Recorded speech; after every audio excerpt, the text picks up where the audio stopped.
cocktail time or whatever.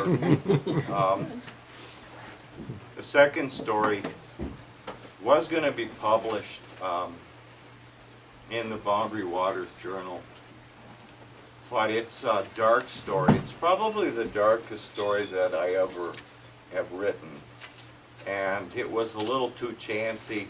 I wrote a story about Sammy, this swimming squirrel. It was a moral story because Sammy was addicted to Snicker bars. And so I exiled him to an island about 300 yards off my canoe base. And one day he was tired of eating pine nuts.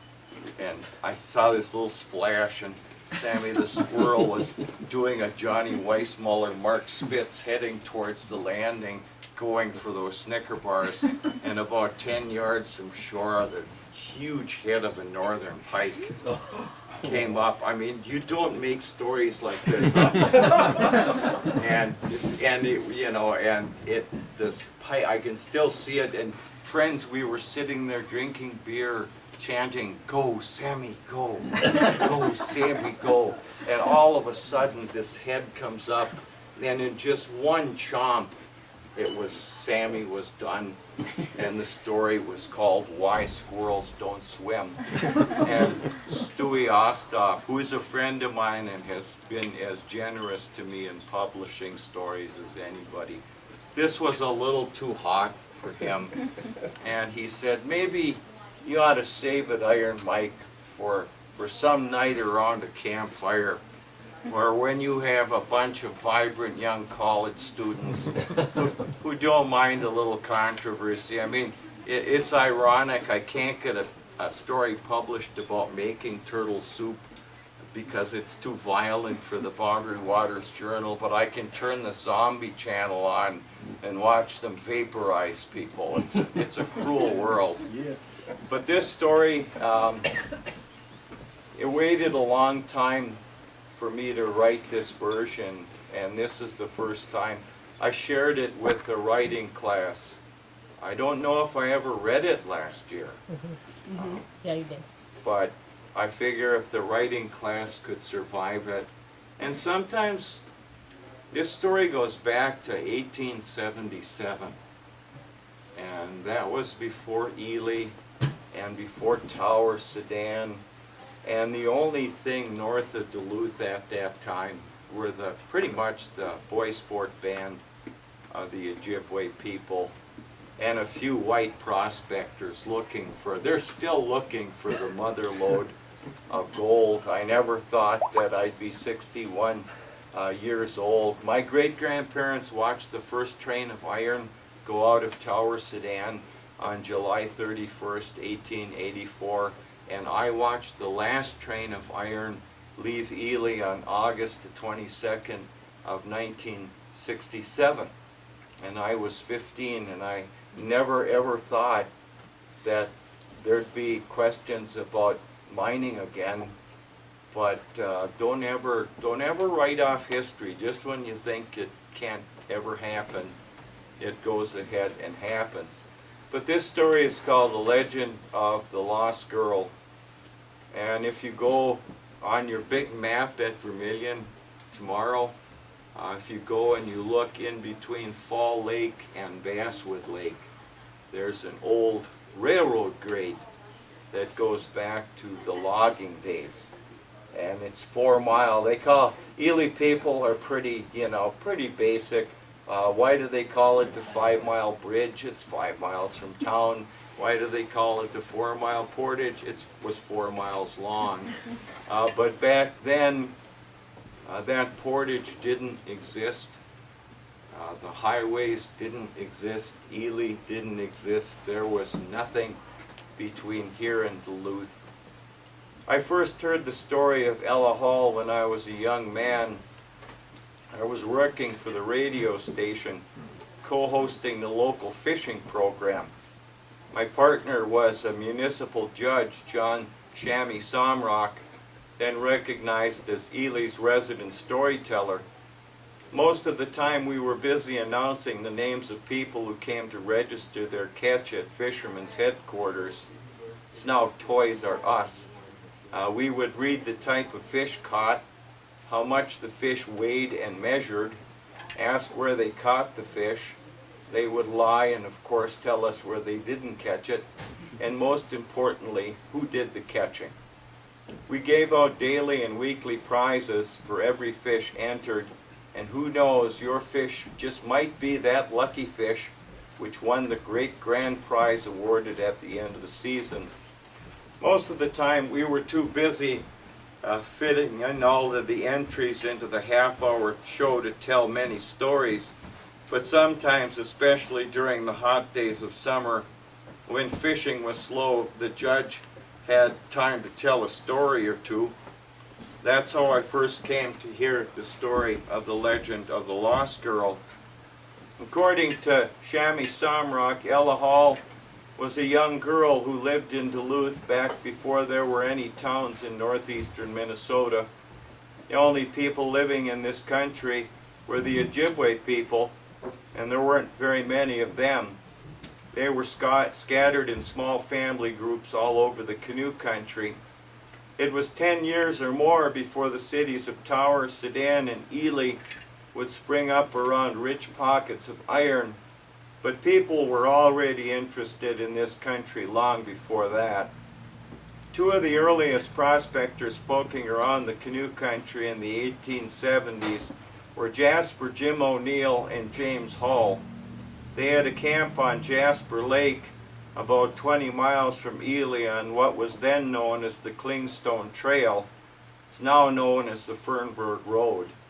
It was hard work, and living up here got plenty lonely, so when school was out in the summer, James Hall would have his oldest daughter come up from Duluth to spend time with him and old Jasper Jim. According to Judge Shammy Samrock, Ella Hall was a young girl the year she got lost. James Hall and Jasper Jim O'Neill would spend their days out looking for deposits of gold, silver, and iron. They would talk with the Indian people to find out what they could tell them about where to look for that bonanza that always seemed to be just beyond their reach. Lots of nameless men were prowling around northeastern Minnesota back then, but none of them ever found the pot of gold. Hall and O'Neill had been prospecting for a couple of years, so having the company of Hall's eldest daughter Ella was a welcome thing. The men could be out searching the hills from morning until dark, and it was nice to come home to a small cabin and find a hot meal waiting for them at the end of a hard day. The judge said that Ella Hall spent a couple of summers with her father helping out, but when the autumn wind swept down from the north, smelling of winter, James Hall and Jasper Jim would call it a season and head south to Duluth. One of the things that Mary Hall, Ella's mother back in Duluth, was adamant about was that her daughter Ella came back to civilization each fall to continue her schooling. In order for Ella to come back north in the spring, James Hall had to first promise Mary that he would bring Ella back home in time for school. Hall had been true to his word for 2 years, but for some reason they were late in starting back to Duluth that fateful autumn. Jasper Jim and James Hall parted company late in October. O'Neill decided to spend the winter at the shack on Jasper Lake and try his luck at running a trap line. The three of them said their goodbyes, and James Hall and his daughter Ella started the slow trip back to Duluth, and Jasper Jim settled in for a cold and lonely winter. There were no roads connecting Duluth to the canoe country when Hall did his prospecting. The railroad was still a decade or more in the future. The only way to get home was by canoe and portage. It was a long and hard journey. They were late into the autumn season, and winter was nipping at their heels as they headed south. The Halls were a long way from home. There were two choices for them. They could portage over to the Quishway River with its 6 portages that led down to Fall Lake, or else travel to Basswood Lake and hook up to Fall Lake via the Vermilion to Basswood Trail. Either choice would have eventually ended them up on Fall Lake and then on to Lake Vermilion. From Lake Vermilion, there were two well-traveled routes heading south to Duluth. One was to take the Old Vermilion Trail, an 80-mile distance that passed through some of the worst swamps in the area. Had it been later in the season, perhaps Ella and James Hall would have cached most of their load and hiked back home on the old trail, but it was only fall then, and no one used the trail until winter froze the swamp solid. The other way home was by lake and river. It's much more likely that the Halls would have chosen to paddle and portage their way home, but they never made it that far. The last time anyone ever saw Ella Hall alive was when James Hall left her on the shore of a small lake between Basswood and Fall Lakes, the lake that still bears the name of Ella Hall. According to James Hall, the weather was very bad that October day.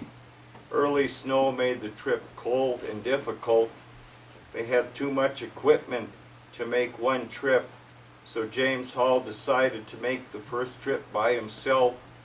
In order to secure the equipment left behind, Hall told his daughter to remain with the extra gear when he took the canoe and pack across to the next small lake between there and Fall Lake. It was a hard way to get from Basswood to Fall Lake, and somewhere between those two small lakes and two long portages, snow began falling, which only added to their misery. As Hall made his way along the seldom used portage, he lost his way because of the heavy snow. It was a long way to Mud Lake, and even longer coming back. Hall later told people that he was gone for a few hours before he found his way back to where Ella waited with the extra gear. It was then that the legend of the lost girl was born. When James Hall got back, his daughter was gone. The pile of equipment was right where he left it, but Ella Hall had vanished. Hall thought that Ella had grown impatient while waiting for him to return, and he speculated that she went looking for him. James Hall started back towards Mud Lake, hoping to find his daughter. By the time Hall started back, there were several inches of snow on the ground. From time to time, Hall believed he saw Ella's footprints faintly in the heavy falling wet snow, but then he would lose her track. Hall made his way back to Mud Lake and then back again to the pile of snow-covered equipment with a growing sense of dread and panic. There was no sign of Ella Hall.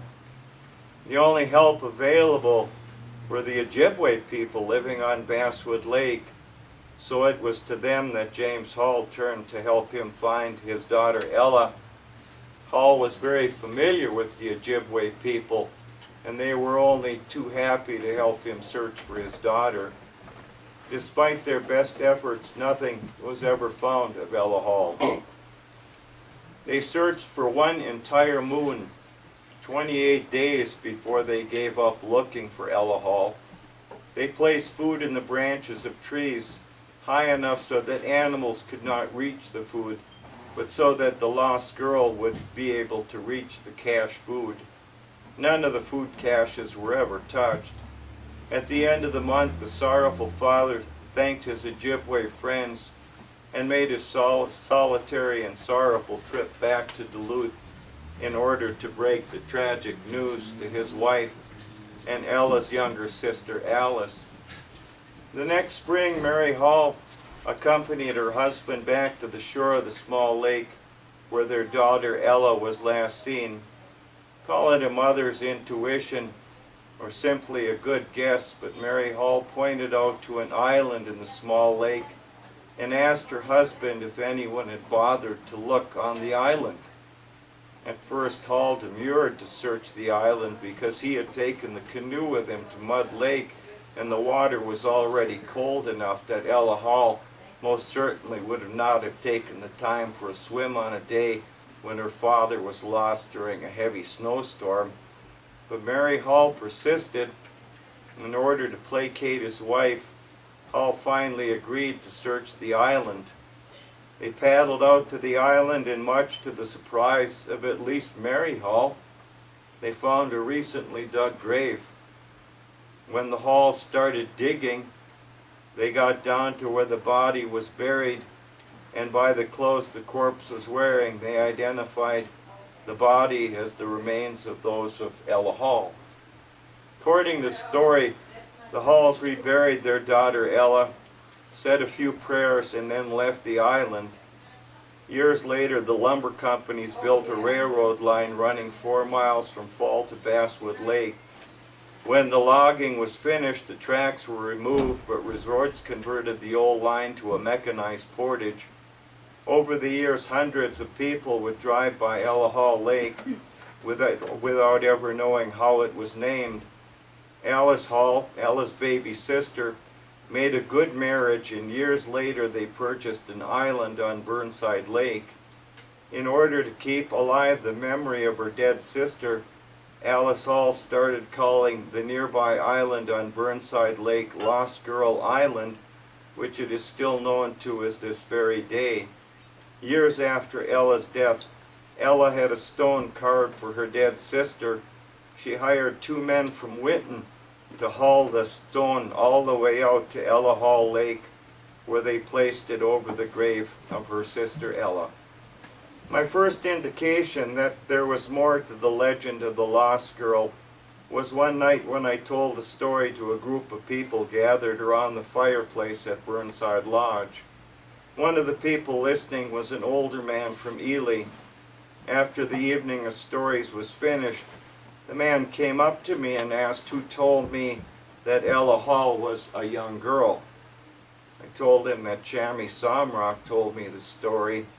The man smiled at me and said that the story Chammy told me was the watered-down version that he told to tourists, and if I wanted to know the true story behind the legend of Ella Hall, he would be happy to tell it to me.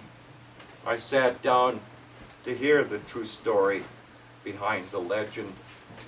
In the first place, Ella Hall wasn't a little girl when she went missing that year. Ella Hall was a young woman the year she died, and my great-grandfather told me and my mother that James Hall was rumored to be having relations with his eldest daughter, which is why he brought her north with him that spring. I had no reason to doubt either the man's story or his credibility regarding his version of the story. Ella Hall was already dead 100 years by then. There was no one left to hurt by telling the truth behind her disappearance. But it did make me wonder what really happened to Ella Hall. I started looking for the truth behind the legend. 100 years is a long time, but there were still a few people living who might help me verify the man's story.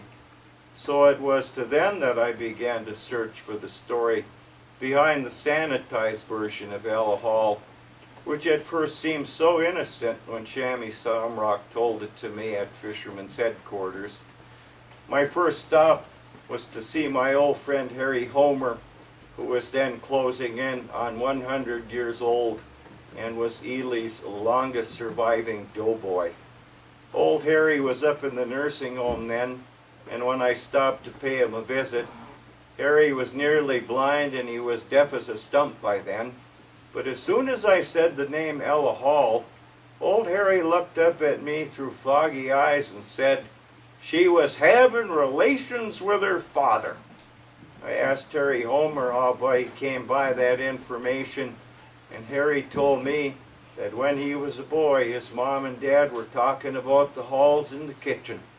Harry distinctly remembered his father telling his mother that according to the talk out in the lumber camp where Harry's father worked, that Ella Hall was never lost, and that there was some dirty business which left her dead on that island. Harry's was essentially the same version that the old gentleman had told me earlier that summer. I thanked Harry for his information.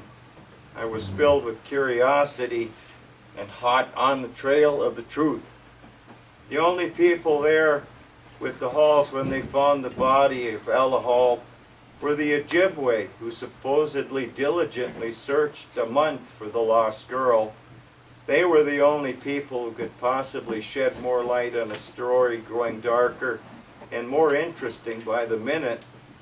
All of a sudden, questions came into my head that I'd never asked before. How did a young woman with no canoe cross over a mile of cold water to get to an island in the first place and end up being buried there?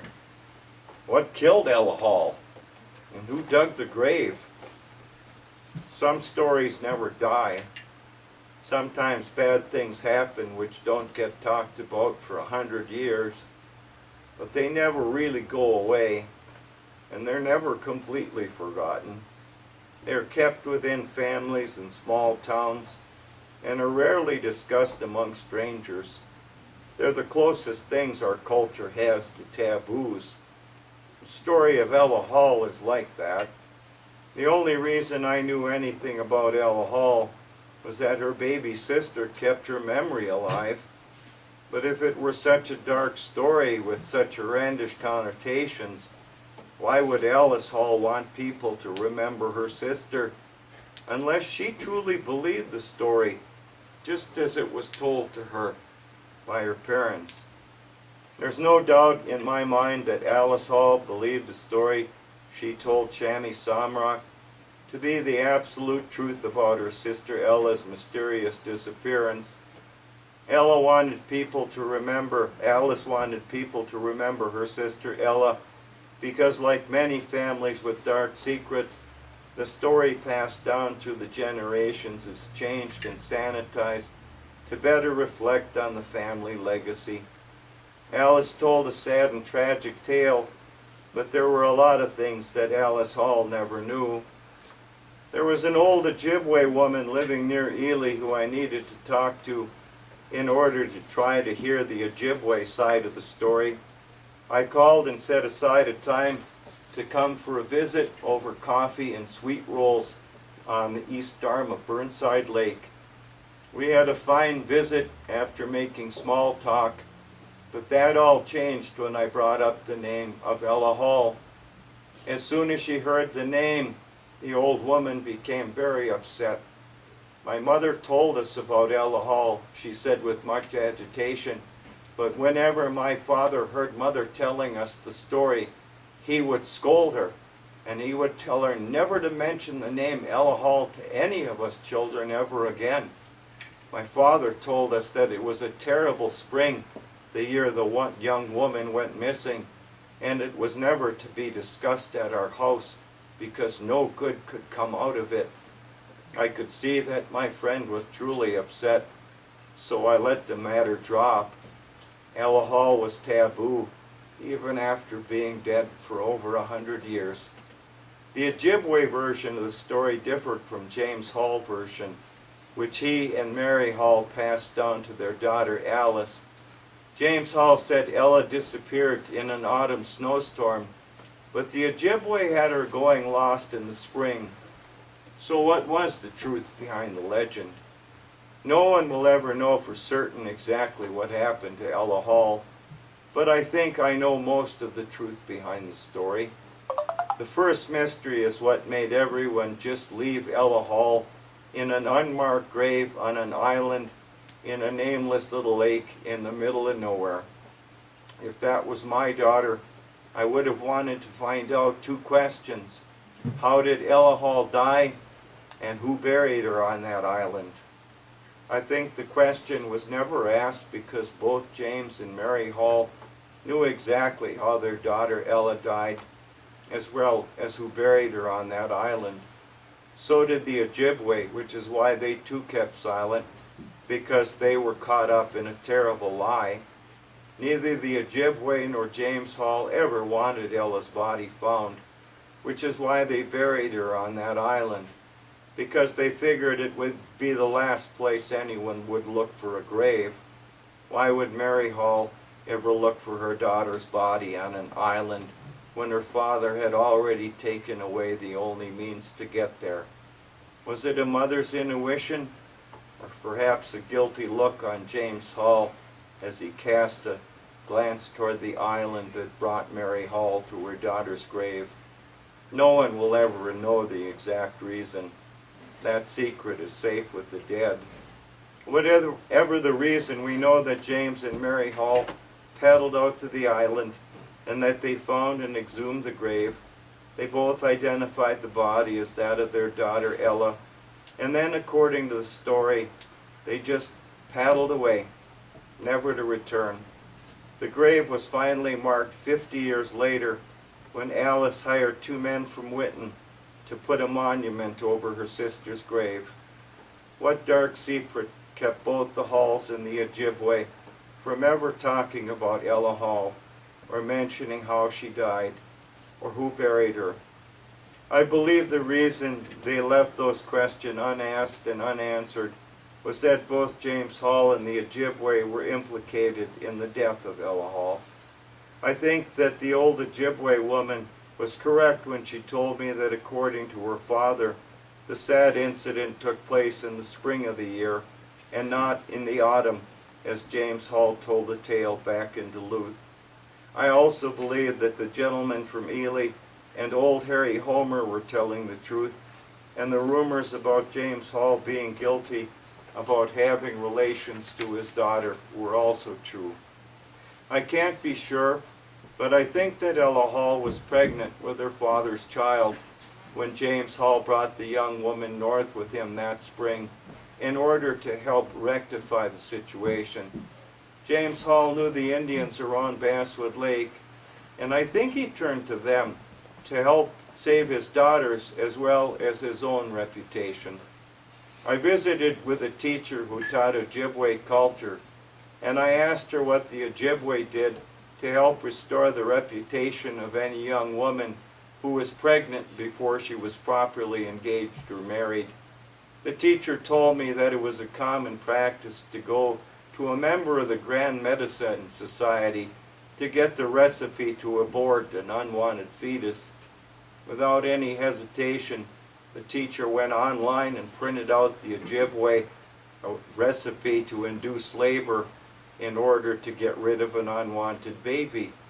This was done so that the reputation could be staved and she could still enter into a proper marriage. I believe that is how Ella Hall died.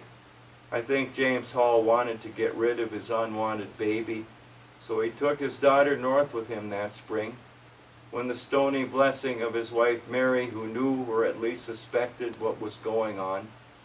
James Hall believed and hoped that the Ojibwe would be able to help save both Ella's and his own sorry reputation. I think James Hall and Ella Hall were there at that little out-of-the-way lake because Ella Hall was there to take the native recipe to induce labor. But Ella was much further along in her pregnancy than James Hall told the medicine men, and rather than expelling the fetus, she retained the dead baby inside her. Ella Hall died when peritonitis later set in and killed her. James Hall had all summer to come up with a convincing story to cover his guilt, and that is how the legend of the lost girl was born, to hide one of the canoe country's darkest tales.